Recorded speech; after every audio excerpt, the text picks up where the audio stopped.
आज का जो हमारा टॉपिक है वो क्या है, सीरम ट्यूमर मार्कर्स। बेसिकली ये क्या होता है, ये ऐसे सब्सटेंसेस होते हैं जो हमें ब्लड के अंदर मिलते हैं, जिनके ज़रिए हम क्या कर सकते हैं। अगर ये आपके ऐसे सब्सटेंसेस जो फाउंड इन ब्लड हैं ये एलिवेटेड है, यानी ब्लड के अंदर इंक्रीज़ है, इस चीज़ का क्या मतलब होता है, ये आपकी सर्टेन ट्यूमर्स में इंक्रीज़ होते हैं।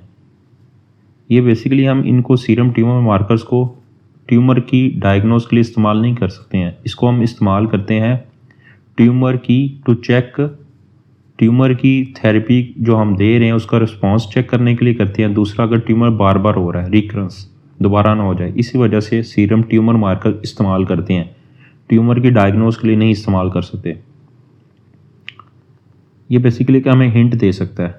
अगर ट्यूमर की डायग्नोस के लिए इस्तेमाल करना है तो उसे हम क्या क्या इस्तेमाल करते हैं, बायोप्सी करवाते हैं उस चीज़ की। तो इस यहाँ पे लिखा हुआ जो ट्यूमर मार्कर्स हैं ये शुड नॉट बी यूज, इसको हम इस्तेमाल नहीं कर सकते हैं फॉर प्राइमरी टूल, बेसिक जो शुरू वाला टूल होता है, बेसिक टूल टू डायग्नोस या स्क्रीनिंग, ट्यूमर की स्क्रीनिंग के लिए। बेसिकली उसने कहा दे में भी यूज्ड हो सकते हैं टू मोनीटर, ट्यूमर की रिकरेंस दोबारा ना हो जाए, या बेसिकली हम ट्यूमर के लिए जो थेरेपी दे रहे हैं, ट्रीटमेंट दे रहे हैं, उसका रिस्पांस चेक करने के लिए। अब उसने कहा लेकिन जो डेफिनेटिव डायग्नोस होती है ट्यूमर की वो हम बायोप्सी पे बताते हैं कि इस पेशेंट को वाकई ट्यूमर है। उसने बोला कि सम कैन बी एसोसिएटेड होते हैं विद नॉन नियोप्लास्टिक कंडीशन के साथ। नॉन नियोप्लास्टिक कंडीशन बेनाइन हो सकते हैं आपके। अब हमारे पास जो है ALP अल्कलाइन फॉस्फेटेज है, ये बेसिकली ट्यूमर सीरम मार्कर किस चीज़ को शो करता है, ये मेटास्टेसिस को शो करता है। अगर कोई भी ट्यूमर है उसकी मेटास्टेसिस, यानी वो लोकलाइज्ड कहीं और का ट्यूमर है, लोकल है लेकिन स्प्रेड कर गया कहाँ पे, बोन की तरफ या लिवर की तरफ, उसकी मेटास्टेसिस चेक करने का हम ALP इस्तेमाल करते हैं मार्कर, अल्कलाइन फॉस्फेटेज। या पेशेंट को पेजर डिजीज़ ऑफ बोन हो उसमें भी ये रेज होता है। थर्ड क्या है हमारे पास, सेमिनोमा। सेमिनोमा बेसिकली क्या है, टेस्टिकुलर ट्यूमर है, सेमिनोमा भी ALP रेज होता है। अब दूसरी यहाँ पे नोट्स में लिखा हुआ उसने बात कि हमें कैसे पता चलेगा कि ALP लीवर की वजह से इंक्रीज़ है या बोन की वजह से इंक्रीज़ है। उसने बोला कि लीवर की ओरिजिन ट्यूमर को जांचने के लिए हम क्या करवाते हैं, लीवर के दूसरे टेस्ट भी करवा देते हैं। कौन से फैक्टर, हम LFT करवाते हैं और दूसरे हम गामा GT।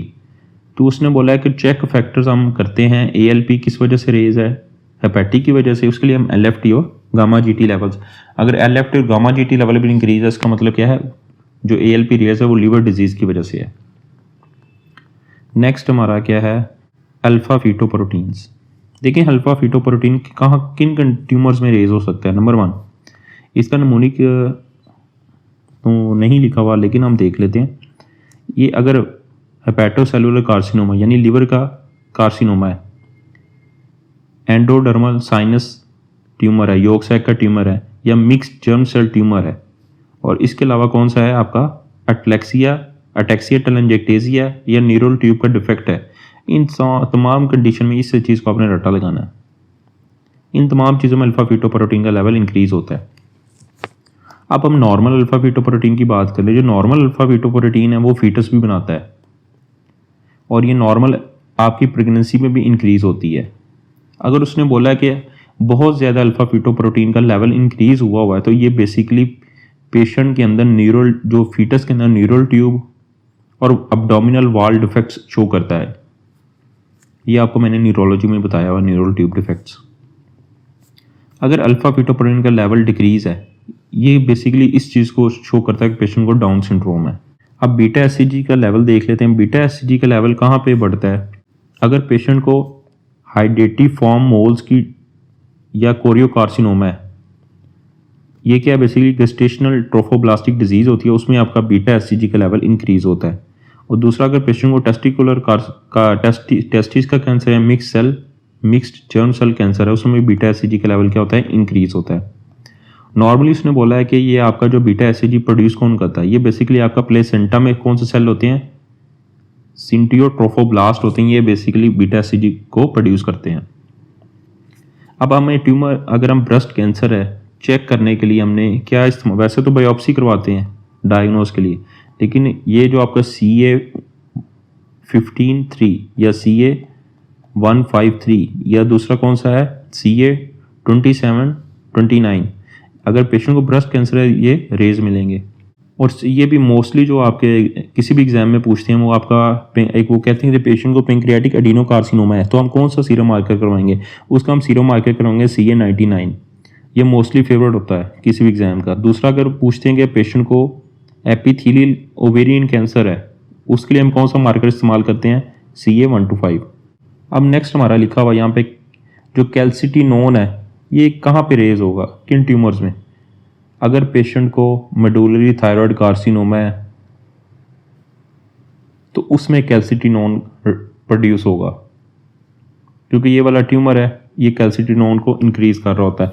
और कैल्सिटिनोन बेसिकली क्या कर रहा था, कैल्शियम के हीमोस्टेसिस को कंट्रोल करता है। CEA लेवल किस में इंक्रीज होगा, अगर पेशेंट को कोलोरेक्टल या पेंक्रियाटिक कैंसर है उसमें ये इंक्रीज हो सकता है। इसकी माइनर एसोसिएशन में भी इंक्रीज हो सकता है अगर गैस्ट्रिक है, ब्रेस्ट है या मेडुलरी थायराइड कार्सिनोमा है ये, लेकिन इसमें नॉन स्पेसिफिक होता है। इसको क्या बोलते हैं, CEA को कार्सिनो एम्ब्रियोनिक एंटीजन बोलते हैं, लेकिन ये नॉन स्पेसिफिक मैंने आपको बताया। क्रोमोग्रेनिन किन कंडीशन में रेज होगा, अगर पेशेंट को न्यूरो एंडोक्राइन का ट्यूमर है उसमें क्रोमोग्रेनिन इंक्रीज होगा। LDH अगर पेशेंट को टेस्टिकुलर जर्म सेल ट्यूमर है उसमें LDH इंक्रीज होगा। अगर पेशेंट को ओवेरियन डिसजर्मिनोमा या अदर कोई कैंसर है ये बेसिकली उसमें इंक्रीज होगा। ये बेसिकली हम अगर ट्यूमर का बर्डन चेक करने के लिए भी, ट्यूमर का कितना बॉडी में बर्डन है उसमें LDH हम करवा देते हैं। अब दूसरा हमारे पास क्या है, न्यूरो स्पेसिफिक एनोलेज NSC। अगर न्यूरो एंडोक्राइन का ट्यूमर है जिसमें स्मॉल सेल लंग कैंसर है या कार्सिनोइड का ट्यूमर है जो बेसिकली GIT में होता है, या अगर पेशेंट को न्यूरोब्लास्टोमा है उसमें आपका नॉन स्पेसिफिक एनोलेज इंक्रीज होगा। अब प्रोस्टेट स्पेसिफिक एंटीजन ये भी इंपॉर्टेंट है, अगर प्रोस्टेट का कैंसर है तो उसको हम PSA लेवल करवा देते हैं।